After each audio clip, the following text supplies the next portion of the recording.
शिवाजी महाराज थे, इसलिए 5-5 सुल्तानों को नचाते रहे, बादशाह को हराते रहे और एक स्वराज्य चलाकर दिखाया। हमारा ये 7 साल का स्वतंत्र देश चलाना है तो उसी प्रकार के वृत्ति की आवश्यकता है। कितने साल से लोग बोल रहे हैं, मुझे जो गुरु जी के जमाने से चीन के बारे में संगत को उल्लेख है, वो सारी बातें सच निकल रही है। उस समय तो गुरु जी को वॉर मॉन्गर कहा गया, युद्धखोर कहा गया, लेकिन अब उसकी स्पष्टता हो गई। भारत उसको स्पर्धक के रूप में मैदान में नहीं चाहिए, वो दबा के रखेगा और वो अपने मन से जिन इलाकों को अपना मानता है उन सारे इलाकों को हड़पने की चालें चलेगा, शांति से मिलेगा, ठीक है। पैसा देके खरीद सकते ऐसा हो गया, ठीक है, नहीं तो लड़के लेना पड़ेगा तो लड़के लेगा। और इसलिए सामरिक, राजनयिक और आर्थिक सब प्रकार की नीतियां वो चला। हमारी सामरिक तैयारी क्या है? हमने अपने राजनयिक संबंधों को इन सारी परिस्थितियों को ध्यान में रखकर विस्तारित और दृढ़ किया है कि नहीं?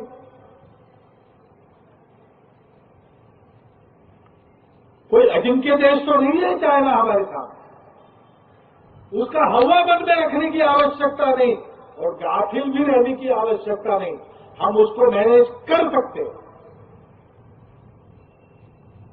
हमको अपने अर्थतंत्र को, अपने राजनय को, अपने समर तंत्र को उस प्रकार बनाना पड़ेगा। इसमें विलंब करके बात नहीं चलेगी, क्योंकि चाइना का घेरा लगभग पूर्ण हो गया, अब बहुत थोड़ा सा अंतर रह गया है भूमि का। इधर से गडार बंदर तक और उधर पाकिस्तान तक चाइना आ गया है, अब केवल हाथ मिलाना बाकी है। अब विलंब करना देश की सुरक्षा के लिए और देश के भविष्य के लिए अत्यंत घातक होगा, तत्परता चाहिए। लेकिन इसके लिए शिवाजी महाराज का मन जैसा स्पष्ट था। इस देश में हिंदवी स्वराज की स्थापना करनी है, यहाँ के स्वदेशी शासन की स्थापना करनी है, कोई विदेशी शासन नहीं करेगा। उन्होंने तय कर लिया था, उसकी रूपरेखा उनके सामने स्पष्ट थी, उसका कंटेंट उनके मन में स्पष्ट था और उसको बिल्कुल न छोड़ते हुए सब प्रकार की परिस्थितियों में अपनी नीति को उस रास्ते पर दृढ़ रखकर वो चले। वो स्पष्ट मन, वो दृढ़ नीति हमारे पास है क्या? चीन का प्रश्रय नेपाल के माओवादियों को था और अब वहां के माओवादियों से वो सारे संबंध अपने यहाँ के नक्सलवादियों से जुड़ गए। चीन की विचारधारा का और माओ की विरासत का तो दोनों हवाला देती है। सीमा पर चीन हाथ धमका है, रास्ते और मिसाइल तक उसने बना ली है। अपने देश की नक्सल समस्या को दृढ़तापूर्वक निपटना चाहिए। सामान्यतः सभी देश का मत था, जिसको मैंने पिछले विजयादशमी में एक पंचसूत्री के रूप में आपके सामने रखा था। इसको अपने देश का शासन भी मानता है, प्रशासन भी मानता है, सब विचारधारा के लोग भी मानते हैं। अपने सेना और पुलिस को सक्षम बना, साधन युक्त बना, अपने सूचना तंत्र को अत्यंत साधनों से युक्त बना और अधिक व्यापक बना। नक्सलग्रस्त प्रदेशों में शासन को पारदर्शी और जवाबदेह बनाना चाहिए, वहां तक विकास ले जाना चाहिए। और हिंसा का जवाब देने के लिए एक साथ सब प्रांतों ने मिलकर कठोर कार्रवाई करनी चाहिए। संविधान के चौखट के अंदर किसी से भी बात हो सकती, लेकिन जो गोली से बात करेंगे वो गोली बंद करे बिना उनसे गोली नहीं चलेगी। सब लोग मान दें, लेकिन मन स्पष्ट है क्या? नीति दृढ़ है क्या? गृह मंत्री कहते हैं मैं ये करना चाहता हूं लेकिन मुझे अनुमति नहीं, किसकी नहीं? वो एक बार एक दृढ़ बात कहते हैं तो उन्हीं का एक सहयोगी दूसरी बात कहता है। एक दूसरे की काम खींचाई उसके पीछे कहते हैं अंदरूनी राजनीतिक कलह है। लेकिन भैया ये समस्या आपके पार्टी की नहीं है, ये देश की समस्या है। इसको जरा आपने राजनीति के परे अपने राजनीति के ऊपर रखो। वहां पश्चिम बंगाल में जब सुविधा थी तो वहां का मार्क्सवादी शासन इनकी भलाई करता था, नक्सलियों। अब वो इनकी बुराई करता है और उनका विरोध करने वाले लोग अपने मतों के स्वार्थ के लिए इनकी भलाई करते हैं।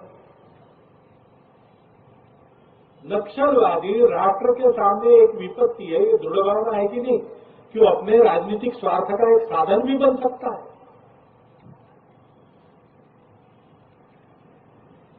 शत्रुओं की खुशामद और देशभक्तों की उपेक्षा, यह होने का ये भी एक कारण है, राजनीतिक स्वार्थ।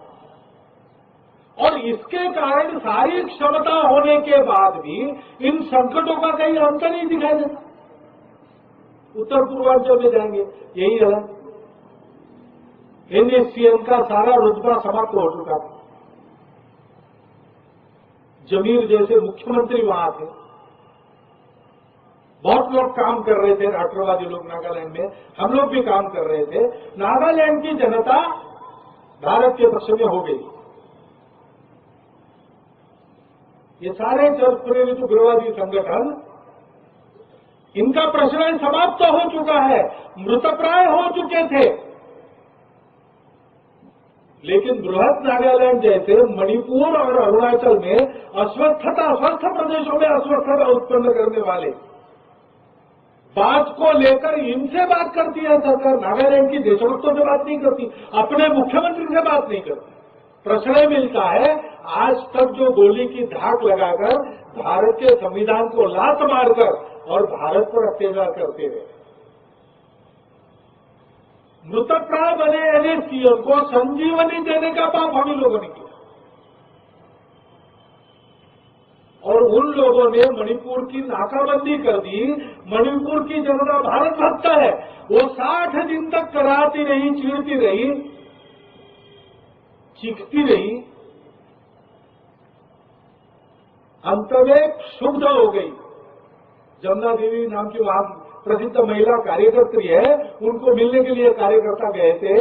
उन्होंने कहा कि अब आप हमको बताइए कि हम भारत के साथ क्यों रहे, और जवाब नहीं। 60 साल से नाकाबंदी है, कुछ नहीं, एयरलिफ्ट नहीं, दूसरे रास्ते शुरू करवाए नहीं, कुछ नहीं किया। 500-500 लीटर रुपया दूध बेचे, मिल नहीं रहा, दवाई नहीं मिल रही, पीने का पानी नहीं मिल रहा। अपने देश का अंग है, भारत भक्त है, उसकी सजा है क्या?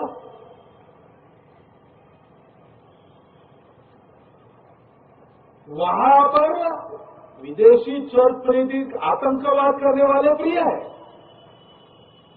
वहां के जनजातियों को आपस में लड़ाकर वहां पर अपने मतांतरण का स्वार्थ साधने वाले विदेशी मिशनरी वहां पर प्रिय है। उनके कारण वहां की परिस्थिति और बिगड़ती है। सीमावर्ती प्रदेश है, लेकिन वहां पर यह होने के कारण इतना उपद्रव होता है। और तीसरा संकट है, सीमाएं सच्छिद्र, घुसपैठिए घुस के चले आते। अभी देश के कई कोर्टों ने उनको कहा कि इनको डिलीट करो, डिटेक्ट करो, डिलीट करो और डिपोर्ट करो। इनकी पहचान करो, इनके नाम सब रिकॉर्ड से निकाल दो, इनको भेज दो।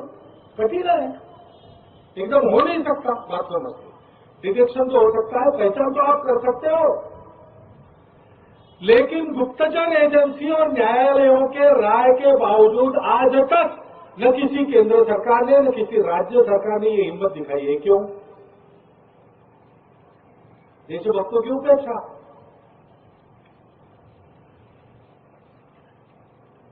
और देशद्रोहियों को प्रश्न, परिणाम क्या होता है? सरकार तो चिंता नहीं करती, वो तो रक्षक बनती नहीं, उल्टा इन शक्तियों से मार खाने की नौबत देशभक्तों को आती है। अभी पश्चिम बंगाल में देवगंगा में क्या हुआ? बिना किसी निमित्त, बिना किसी प्रक्षोभ के, बिना किसी कारण 3 दिन तक भयंकर आक्रमण वहां के हिंदू समाज पर चलता रहा। अपने मतों के लांगुल चालन के स्वार्थ को लेकर वहां के राजनेता उन दंगाइयों की खुशामद करने लगे, उनको प्रोत्साहन देने लगे। हिंदू समाज का रक्षक न केंद्र सरकार में शरीक होने वाले वहां और उन पक्षों के वहां के लोग हैं, न वहां की राज्य सरकार है। तो हिंदू समाज के हाथ में शस्त्र लेकर स्वयं की सुरक्षा करें। ऐसा करेंगे तो उसको आतंकवादी कहने के लिए तैयार होगा, ठीक है, मार खाए। ऐसे गुंडागर्दी करने वाले उपद्रवी विदेशी अलगाववादी तत्व इस नीति के कारण सीमावर्ती प्रदेशों में बढ़ रहे हैं और शासन और प्रशासन जिनको यह अनुभव है कि जब ऐसा होता है तब अपने देश की सीमा सुरक्षा भी खतरे में आ जाती है। सबको अनुभव है, जान चुके हैं सब लोग, फिर भी ये परिस्थिति चलती है। हिंदू प्रताड़ना से सीमा असुरक्षित होती है। हिंदू भावों को जब जब भूले आई विपद महान, भाई टूटे धरती खोई मिटे धर्म संस्थान। ये वर्तमान में अनुभव इतिहास का ले रहे हैं हम लोग, फिर भी ये चलता है, लापरवाही चलती है। पता नहीं परवाह करता है सरकार, ऐसे सोचता है, इतनी बारीकी में जाता है कि नहीं। जनगणना की योजना की, उसके साथ नागरिकता जोड़ दी। 3.5 करोड़ बांग्लादेशी अपने देश में घुसा है, अगर वो चल पड़ता तो वैसे ही अपने देश का नागरिक बन जाता। ये बनी कैसे योजना, अच्छा है लागू नहीं हो, लेकिन बनाते समय सोचा नहीं क्या। अभी नंबर दे रहे, प्रत्येक नागरिक को विशिष्ट पहचान क्रमांक, जेल में जैसे कैदियों की नंबर से पहचान होती है, सब नागरिकों की नंबर से होगी ऐसा नहीं है। अच्छा है, उसके कुछ लाभ है, लेकिन ये भूलना नहीं चाहिए पहचान नंबरों की नहीं होती। पहचान आचरण की होती है, आचरण संस्कृति से मिलता है। हमारी एक संस्कृति है, वो हमारी पहचान। लेकिन नंबर दे रहे हैं तो नंबर लेने वाला व्यक्ति भारत का नागरिक है कि नहीं, इसको प्रमाणित करने की व्यवस्था है कि नहीं, इसका उत्तर नहीं है, अभी तक मिला नहीं, स्पष्ट मिला नहीं है। पहले एक बार नीलेकणी जी को पूछा था कुछ लोगों ने, तो उन्होंने उनको जवाब दिया था तपाक से कि हमको सरकार ने नंबर देने को कहा है, हम हमारा काम करेंगे, बाकी वो बातें सरकार जाने। ऐसे संवेदनक्षम मामलों में इतनी लापरवाही, देश को कहां ले जाना चाहते हैं। बातें तो बड़ी बड़ी करते हैं, इमोशनल इंटीग्रेशन की बातें करते हैं, और उस इंटीग्रेशन को लाने का कोई प्रयास नहीं। उलट अपने देश के राजनीतिज्ञ भाषा, पंथ, प्रांत आदि आदि बातों को लेकर भड़काते। न्यायालय ने कहा वहां मंदिर था तो अपने को मत मिलने चाहिए, इसलिए कहते मुसलमानों पर बड़ा अन्याय किया। अरे न्याय अन्याय की बात कहा, ये हिंदू मुसलमान का सवाल ही नहीं। एक तथ्य के बारे में न्यायालय ने अपनी राय की है, उनके सामने नहीं हिंदू थे ना मुसलमान थे, लेकिन भड़काएंगे इसमें। देश को ले जाना चाहते हैं समृद्ध देश, अच्छा है, अपने देश का सामान्य आदमी है। सामान्य आदमी कौन है? छोटा खुदरा व्यापार करने वाला, फुटपाथ पर ठेले में चीजें बेचने वाला, वनों में रहने वाला, खेती में काम करने वाला मजदूर, छोटे छोटे काम, अच्छे कला के चित्र उत्पन्न करने वाला कारीगर, ये अपने देश का सामान्य आदमी है। कृषि को, ऐसे कारीगरों को, रोजगार को केंद्र में रखकर अपने अर्थतंत्र की रचना हम कर ही नहीं रहे। हम जो उधार का अर्थतंत्र ले रहे हैं, जिनकी नकल कर रहे हैं हम, वो तो बड़े व्यापार और बड़े व्यापारियों को, पूंजी को केंद्र में रखकर चलने वाला है, खर्चीला है, अधिक ऊर्जा खाने वाला है, रोजगार को कम करने वाला है, सामान्य आदमी को समाप्त करने वाला है, गरीब और अमीर के बीच में खाई बढ़ाने वाला है। हम खुश हैं, सेंसेक्स आसमान फाड़ के उछल रहा है, लेकिन इंपोर्ट बहुत ज्यादा हो रहा है और एक्सपोर्ट घट रहा है, उसका क्या?